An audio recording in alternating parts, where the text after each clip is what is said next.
CPI Kasaragod മണ്ഡലം കമ്മിറ്റിയുടെ നേതൃത്വത്തിൽ കാസർഗോഡ് താലൂക്ക് ഓഫീസിലേക്ക് മാർച്ചും ധർണയും സംഘടിപ്പിച്ചു. PM ശ്രീ പദ്ധതി കേരളത്തിൽ നടപ്പിലാക്കുവാനുള്ള UDF സർക്കാരിന്റെ തീരുമാനത്തിനെതിരെയാണ് പ്രതിഷേധം സംഘടിപ്പിച്ചത്.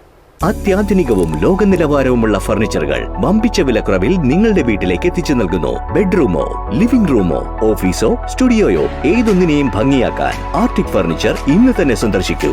Arctic furniture, Kasaragod, Uppala, Mangalore, Kanhangad, Vadakara. PM Shri പദ്ധതി കേരളത്തിൽ നടപ്പിലാക്കുവാനുള്ള UDF ഗവൺമെന്റിന്റെ തീരുമാനത്തിനെതിരെ CPI കാസർഗോഡ് മണ്ഡലം കമ്മിറ്റിയുടെ നേതൃത്വത്തിൽ കാസർഗോഡ് താലൂക്ക് ഓഫീസിലേക്ക് മാർച്ചും ധർണയും സംഘടിപ്പിച്ചു. ചന്ദ്രഗിരി ജംഗ്ഷനിൽ നിന്നും ആരംഭിച്ച മാർച്ചിൽ നിരവധി പ്രവർത്തകർ പങ്കെടുത്തു.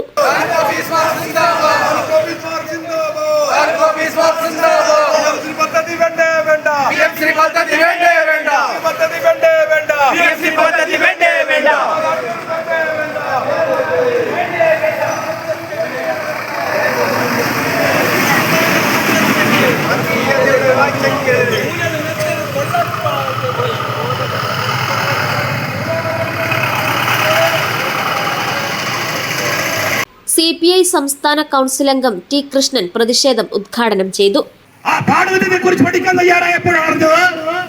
നമ്മുടെ ഇന്ത്യയിലെ വിദ്യാഭ്യാസ നയം എന്ന് പറയുന്നത് എല്ലാ നയവും ദേശീയ സ്വാതന്ത്ര്യ സമരവുമായി ബന്ധപ്പെട്ടുണ്ടായതാണ്.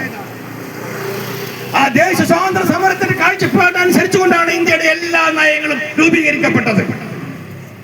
അത് അവസാനം ഇന്ത്യൻ ഭരണഘടനയുടെ അംഗീകരിച്ചോടുകൂടി അത് മതനിരപേക്ഷ കാഴ്ചപ്പാടിലൂടെ ഊന്നിക്കൊണ്ടിരിക്കുന്ന ഒരു വിദ്യാഭ്യാസ നയമാണ്.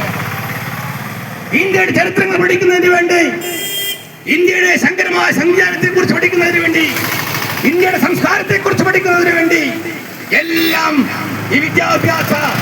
നമ്മുടെ ഈ വിദ്യാഭ്യാസ പാഠപദ്ധതിയിൽ ഉൾപ്പെടുത്തിക്കൊണ്ടാണ് ദേശീയ വിദ്യാഭ്യാസ നയം നടപ്പിലാക്കുന്നത്.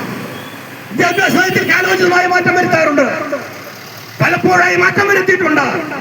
ആ മാറ്റം വരുത്തുമ്പോൾ പ്രധാനമായി അതിന്റെ മാനദണ്ഡം ഇന്ത്യൻ ഭരണഘടനയാണ്. മണ്ഡലം അസിസ്റ്റന്റ് സെക്രട്ടറി തുളസീധരൻ ബളാനം അധ്യക്ഷത വഹിച്ചു. പാർട്ടി ജില്ലാ അസിസ്റ്റന്റ് സെക്രട്ടറി V. രാജൻ സംസാരിച്ചു. മണ്ഡലം സെക്രട്ടറി ബിജു ഉണ്ണിത്തൻ സ്വാഗതം പറഞ്ഞു. Renuka Bhaskaran, Narayanan മൈലൂല, P. Rajan, Kishore KT, M. Krishnan Nair, Sreejith Kuttikol, CKM Muneer, Aswathy Ajikumar, Saritha SN, Askar കടവത്ത്, സുധാകരൻ ഉള്ളിയത്തെടുക്ക, നവീൻ കുമാർ തലക്ലായി, മുരളീധരൻ മാച്ചിപ്പുറം എന്നിവർ മാർച്ചിന് നേതൃത്വം നൽകി. കേരളത്തിലെ പൊതുവിദ്യാഭ്യാസ മേഖലയെ കാവ്യവൽക്കരിക്കുന്നതിനും രാജ്യത്തിന്റെ ചരിത്രത്തെ തിരുത്തി പുതുതലമുറയുടെ മുന്നിൽ അവതരിപ്പിക്കുന്ന ദേശീയ വിദ്യാഭ്യാസ നയം കേരളത്തിൽ അടിച്ചേൽപ്പിക്കാൻ നടത്തുന്ന ശ്രമങ്ങൾക്കെതിരെ ശക്തമായ പ്രതിഷേധവുമായി മുന്നോട്ടു പോകുമെന്നും നേതാക്കൾ വ്യക്തമാക്കി. News bureau, Kasaragod.